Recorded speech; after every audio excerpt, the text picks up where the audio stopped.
Hi, I'm Dr. Jim Sears. Many of you may recognize me from the popular television show, The Doctors.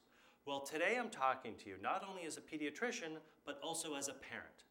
If your child has ever experienced fevers, headaches, teething, or earaches, you've probably given them a pain-relieving product containing acetaminophen, right? Well, that's why it's important for you to know that there are smart, new changes to children's and infants' over-the-counter acetaminophen products that will make dosing easier for you and safer for your child. The most important change happened to the infant drops. Say goodbye to the old concentrated strength for infants. Now, your infant will get the same strength as the children's products. And instead of a dropper, infant products will contain a special dosing syringe and a flow restrictor on the bottle for continued accurate weight-based dosage. For kids ages 2 to 11, you will still have the familiar dosing cup. However, the children's bottles will now contain flow restrictors just like the infant product on the bottles. Flow restrictors help to minimize the risk of accidental ingestion by your child. Both infant and children's formulations will continue to have weight-based instructions on the package. Now, on to getting kids to take medicine. That can still be a pain for many parents. Here are some of my tips and tricks that I share with my parents to help the acetaminophen go down. Here's a great tip for infants.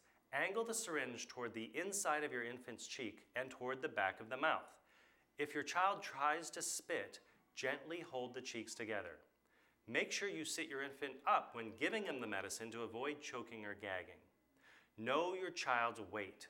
Sounds pretty simple, but kids are growing all the time, so you might not know their current weight, which you'll need to determine the correct dosage. If your child is old enough, weigh him on a regular house scale. If you have a child under the age of 2 or under 24 pounds, weigh yourself first, then step on the scale holding your child and read the weight for the two of you. Then subtract your weight from the total to get your child's current weight. When your child is under the age of 2 or under 24 pounds, determining his or her weight is especially helpful before you call your pediatrician, who can guide you on the correct dosage amount. No more yuck and fuss. Getting children 2 years and older to take their medicine seems to be the most challenging for many parents. First, choose a medication with a flavor that will appeal to your child. Then let your child follow up with a sip of juice or a frozen treat to help get the taste out of his or her mouth. I hope you'll find these tips helpful, and I'm sure that over the years you'll come up with a few of your own. But honestly, the best tip I can give is to remember to read the label carefully. Always use the dosing devices provided with the product you purchased and follow the directions based on your child's weight. For children under age 2 using the infant product, be sure to consult with your doctor and communicate the type of product you're using and the level of concentration.